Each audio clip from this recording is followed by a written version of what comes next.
Tantor Audio, a division of Recorded Books, presents The Holomovement, Embracing Our Collective Purpose to Unite Humanity. Edited by Emanuel Kuntzelman and Jill Robinson. Foreword by William Keepin. Narrated by Elizabeth Wiley. Foreword by William Keepin, Ph.D. What is needed today is a new surge that is similar to the energy generated during the Renaissance, but even deeper and more extensive.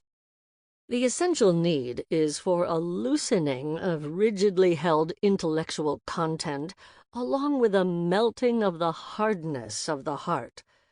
The melting could perhaps be called the beginning of genuine love, while the loosening of thought is the beginning of awakening of creative intelligence. The two necessarily go together. David Bohm. Genuine love and creative intelligence are the twin forces that together weave the profound pathway for the future unveiled in this remarkable book. Holomovement is the elegant term coined by the late physicist and spiritual practitioner-philosopher David Bohm to denote the totality of the cosmos as an unbroken wholeness in undivided flowing movement without borders. The holo in holomovement refers both to the holistic inclusion of all dimensions of reality and the fractal or holographic structure that enables every element to reveal detailed information about every other element in the universe. The holomovement integrates scientific, spiritual, aesthetic, and artistic truths and sensibilities, including all forms of visible and invisible.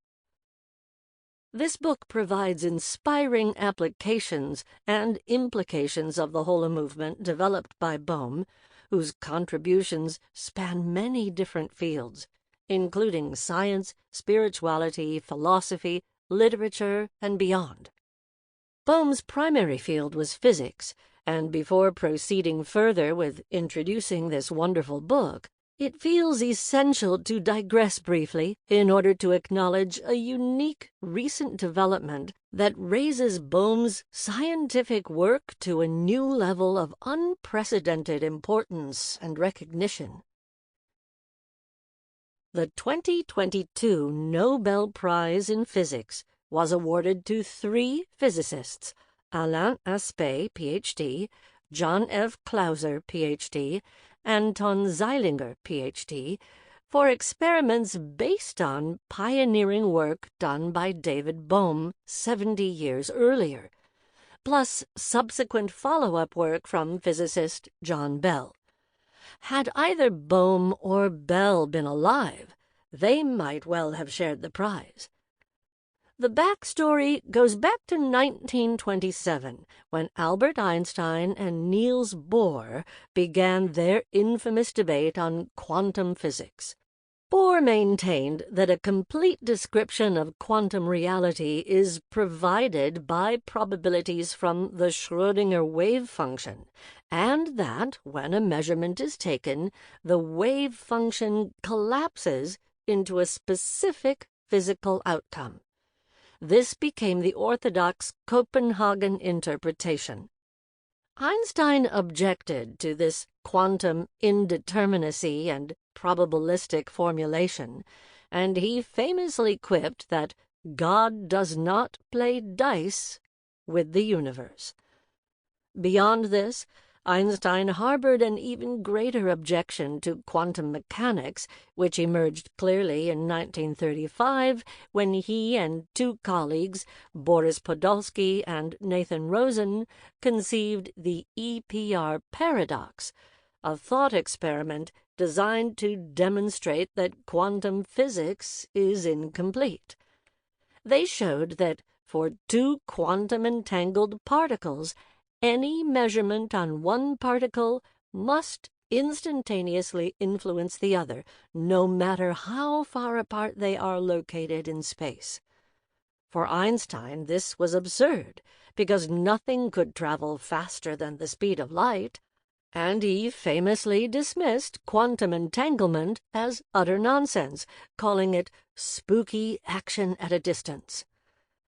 Then, in 1952, David Bohm published a radical reformulation of quantum mechanics that postulated non-locality and challenged quantum orthodoxy by proposing a deterministic pilot wave theory of quantum mechanics based on hidden variables.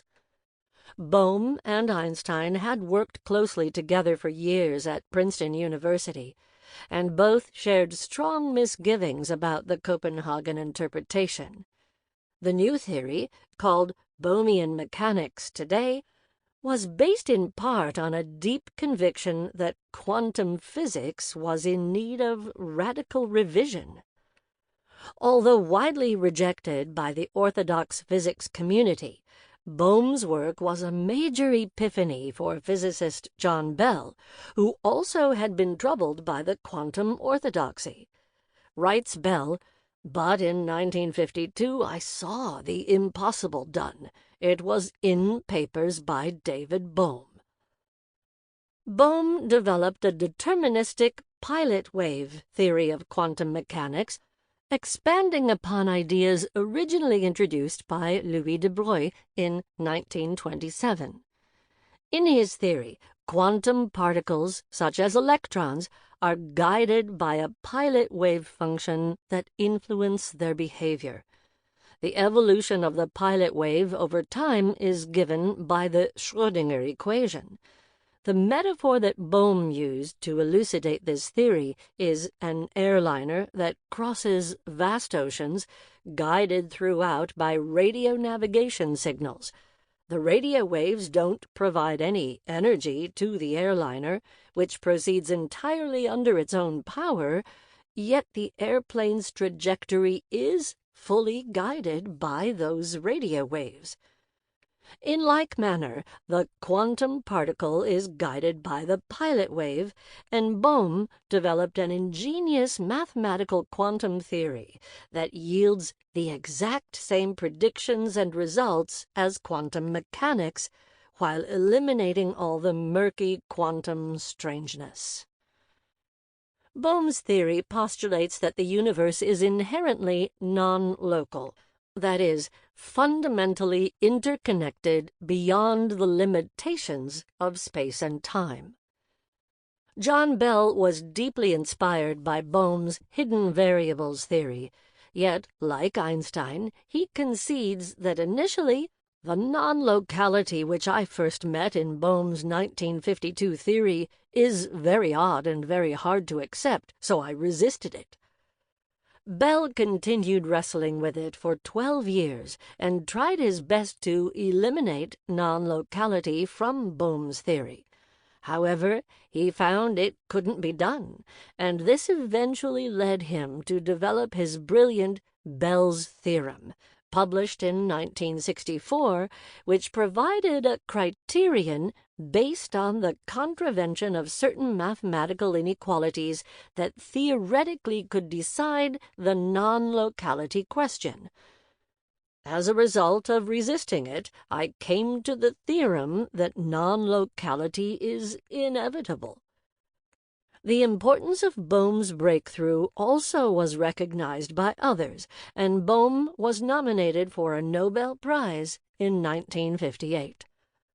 Bohm also had earlier reconfigured the EPR paradox to measure particle spin rather than position and momentum as originally conceived. This set the stage for practical experimental tests based on measuring the spin of paired photons. The first prototype experiment was conducted by John Clauser in 1972, and many subsequent Bell experiments based on generalized versions of Bell's theorem were conducted to rule out potential loopholes, including key experiments carried out by Alain Aspect in 1982 and by Anton Zeiliger in 1998 and 2017. These and other refined experiments consistently validated non-locality in quantum mechanics. When the 2022 Nobel Prize in Physics was awarded to Klauser, Aspe, and Zeilinger, the Nobel Committee affirmed that their experiments supported quantum mechanics by clearly violating a Bell inequality, thereby firmly establishing non-locality as a fundamental feature of the universe. However, as physicist Tim Maudlin points out, much of the history around this has been garbled, and even the Nobel Committee's press release was mistaken in saying, "This means that quantum mechanics cannot be replaced by a theory that uses hidden variables." Maudlin writes, "That statement is flatly false. On the contrary, it was a theory that uses hidden variables, Bohmian mechanics, that inspired Bell to find his inequalities, and Bohm's theory makes the correct prediction that the inequalities will be violated. The most well-known and highly developed hidden variables theory is that of Bohm, and Bell not only did not refute it, he was one of its most vocal proponents." Today, there is a long overdue revival of Bohmian mechanics, with extensive experimental and theoretical research being done at several universities. This vindicates John Bell's impassioned plea from 40 years ago that Bohm's hidden variables, or pilot wave theories, should be widely taught. Why is the Bohmian pilot wave picture ignored in textbooks? Should it not be taught, not as the only way, but as an antidote to the prevailing complacency? To show that vagueness, subjectivity, and indeterminism in the Copenhagen interpretation of quantum physics are not forced on us by experimental facts, but by deliberate theoretical choice? The Bell experiments also showed that the quantum mechanical states that permit violations of Bell's inequality are precisely the entangled states, which means that quantum entanglement can be cultivated in practice to create quantum network systems, applying innovations such as entanglement swapping. This enables the practical application of quantum entanglement for quantum computing and information science, which has launched the second quantum revolution. As Albert Einstein once said, referring to the need for a radical new quantum theory, "If anyone can do it, then it will be Bohm." His declaration was prophetic. Bohm did precisely this, and a major consequence is that the spooky action at a distance that Einstein found so implausibly absurd is not only real, but 70 years after Bohm made it the cornerstone of his reformulated quantum physics, it has now become the foundation of today's rapidly emerging technological breakthroughs that are driving the second quantum revolution. Sadly, the physics community shunned Bohm's theory, in large part because it challenged the prevailing orthodoxy of the Copenhagen interpretation, which finally today has begun to lose much of its earlier dominance. During Bohm's lifetime, his hidden variable theory and ontological interpretation of quantum mechanics were met with rejection and sheer silence from the scientific establishment. At one point, Robert Oppenheimer even joined the physics community. "If we cannot disprove Bohm, then we must agree to ignore him." This astonishingly unscientific response to Bohm caused him much pain. Nor were his later theories of the implicate order and the Holomovement taken seriously by most scientists. Bohm was hurt by this rejection, which, along with the plight of the world, contributed to his occasional crippling bouts of depression. Bohm's pioneering work has been groundbreaking on multiple levels. Yet, as Tim Maudlin laments, to this day, mainstream physicists commonly claim that Bell's result proves Bohm's theory to be impossible and indeterminism to be inevitable, while Bell himself was the staunchest advocate of Bohm's deterministic theory. Even now, the average physicist has no understanding of what Einstein argued in the EPR paper and what Bell proved. What the work of the new Nobel laureates John Clauser, Alain Aspect, and Anton Zeilinger have shown, building on John Bell's ideas, is not that quantum mechanics cannot be replaced by a deterministic hidden variables theory. What it has shown is that quantum mechanics, as well as all of physics, is non-local. The 2022 Nobel Prize in Physics honors the experimental proof of non-locality and quantum entanglement. In effect, this constitutes unprecedented scientific proof of undivided wholeness in nature, an intrinsic oneness that Thich Nhat Hanh describes as interbeing. David Bohm was the first to develop a brilliant theory of quantum physics built upon non-locality. It was disregarded by Einstein because he rejected non-locality, and it was ignored or misunderstood by most physicists, with few notable exceptions, such as John Bell. May Bohm's work and Bohmian mechanics now finally begin to garner the attention that has so long been denied, yet so richly deserved. Remarkable as this scientific story is, it covers only a portion of David Bohm's profound contributions. Bohm was not only a pioneer at the pinnacle of quantum physics, but he also carried his burning quest for truth far beyond science. As F. David Peat put it, he had the courage to pursue truth no matter where it took him, yet he was guided by a strong moral sense. Bohm entered into deep dialogues with leading spiritual masters, including Krishnamurti, the Dalai Lama, and others.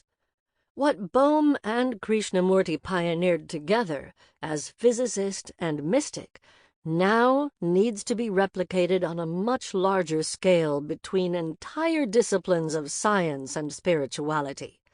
Fortunately, this is happening increasingly today through various organizations. The far-reaching implications and potential applications of the Holomovement and the subtle dimensions to which quantum entanglement is now leading could one day enable not only routine teleportation of information in quantum networks, but could also potentially help unravel unknown secrets of currently unexplained phenomena. Bohm stressed that a hidden order may be present in what appears to be random, pointing to vast potential undiscovered connections between matter and consciousness. Quantum entanglement may help unravel some of these, such as synchronicity, the acausal connection between matter and consciousness that Carl Jung and physicist Wolfgang Pauli explored collaboratively. Or it might explain the interpretation of spiritual and physical realms as reported by advanced mystics, ancient and contemporary, such as in the Hidden Lands, or Beyoul, of Tibet.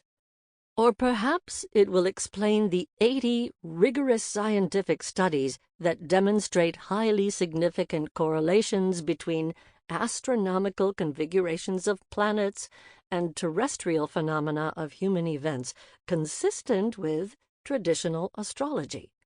As Erwin Schrödinger wrote in 1935, I would not call entanglement one, but rather the characteristic trait of quantum mechanics. The holographic principle in physics is a contemporary theory that could potentially unify quantum physics and relativity theory. It shares a close parallel with the spiritual and mystic traditions of the world. The physical universe is a holographic projection from a higher plane of reality. Hence, the physical universe is not ultimately real. Time and space are not ultimately real. They have relative existence only. Thus, the universe is a manifestation of a higher spiritual reality, represented by a two-dimensional hyperplane in physics. What is ultimately real, therefore, cannot be seen through the telescopes and instruments of science, which are themselves manifestations within the physical cosmos, and can only perceive phenomena within that domain. So, neither the scientific instruments nor what they perceive or measure are ultimately real. It may well be that in order for quantum mechanics and general relativity to both be correct, the universe must be structured along these lines of the holographic principle. And this may also one day help to explain the inner structures of the Holomovement. Bohm's Holomovement provides a radically different and far more inspiring view of the living cosmos and humanity's integral place in it than the contemporary mainstream astrophysics view, as expressed, for example, by physicist Stephen Hawking.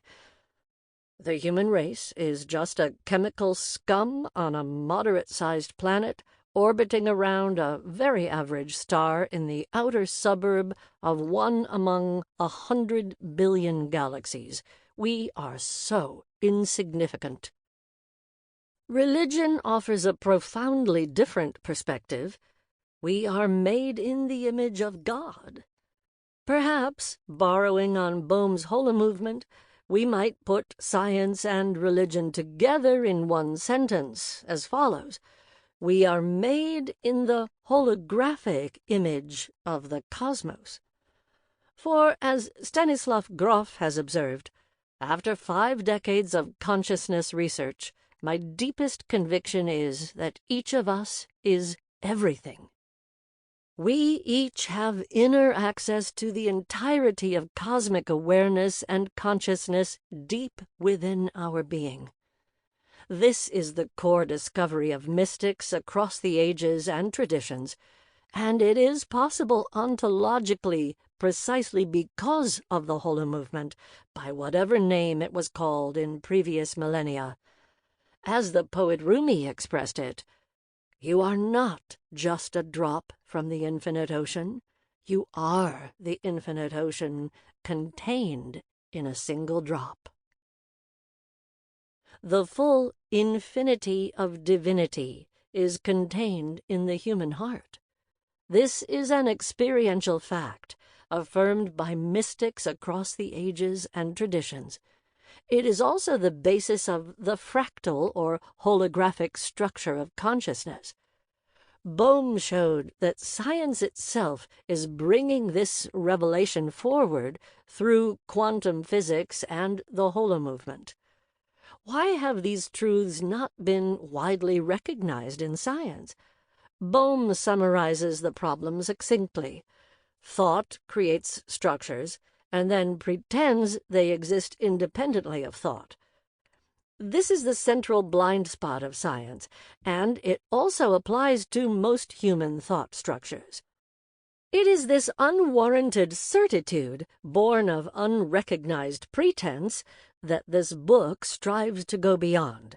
To get at truth, the listener is invited here to approach this book with a truly open mind and heart, and strive to suspend cherished beliefs and perspectives, even if only temporarily, in order to open to new ideas and perspectives. Science today is asking this humility of us. Physics tells us that 94% of the cosmos is dark matter and dark energy. We don't know what's going on there. Similarly, in biology, over 75% of the human body is considered to be junk DNA. Biologists don't know its purpose. Our most advanced sciences have only mapped out a portion of the physical universe, to say nothing of the spiritual universe. All this should give us a huge hint. Tremendous ignorance remains in science. Given this background, a core message of this foreword is to invite the listener to approach this remarkable book in a spirit of humility, curiosity, openness, and sincerity. The richness and depth of the essays here deserve nothing less. If David Bohm were here with us today, he would applaud this book, not because he would want us to engage in either verifying or discrediting his Holomovement theory, dear though it was to his heart. Bohm would implore us to keep the spirit of genuine inquiry alive as we delve into these ideas. He would ask us to hold all theoretical views and positions lightly, meaning not only to remain open and unattached, but also to actually hold them up to the shared light of collective awareness and insight, examining them together as community, and from there to explore our various points of view, including lines of agreement and disagreement, with a gracious view toward pursuing truth. In this way, disagreements are not occasions to pick sides or to engage in mutual criticism, or to stop talking when we disagree, as Einstein and Bohr did, which prompted Bohm to develop Bohmian dialogue. Indeed, these seeming rifts and contradictory fault lines may provide the source of the deepest revelations and fruits of our inquiry. This is what Bohm intended in developing Bohmian dialogue. A welcome and perhaps unexpected surprise from this book is the beautiful spirit in which it is written. Behind the wonderful ideas and inspirations in these essays is a palpable sense of tremendous care and concern for the human family and our collective destiny, perhaps itself an expression of undivided wholeness. Far from having the feel of a dry philosophical tome, this book radiates a gracious warmth and supernal light that nurtures the soul, as the ideas inspire the mind. This was an unexpected pleasure, unusual for a book of this type. For those of us who were privileged to meet and interact personally with David Bohm, two qualities stood out strongly: his genuine humility and his deeply earnest temperament. Bohm most wanted to engage with others on a shared quest for truth, wherever it might lead. May we all adopt this same spirit of deep humility and earnest inquiry as we embrace the wonderful spectrum of ideas in this book. As David Bohm suggested, it's time now to open your mind, soften your heart, and enter into these expansive, magnificent essays. Preface. Integrating the Parts of the Whole by Robert Atkinson, Ph.D. The greatest challenge of the Holomovement in our time may be getting all the various parts to work together as one. There was a time when that happened organically. Lao Tzu called the wholeness of existence the nameless, which is all there was at the beginning of heaven and earth. Everything was created whole. Unity was the organizing principle. The whole had a quality that went beyond the parts. The meaning of the whole was in the parts and in the harmony of all their relationships. This is the way it was from the beginning, the way it was intended, and the way it is still. The first indigenous peoples, seeking wisdom to live by, incorporated this understanding into their unitive narratives. However, eating the forbidden fruit in the Garden of Eden and opening... Sample complete. Ready to continue?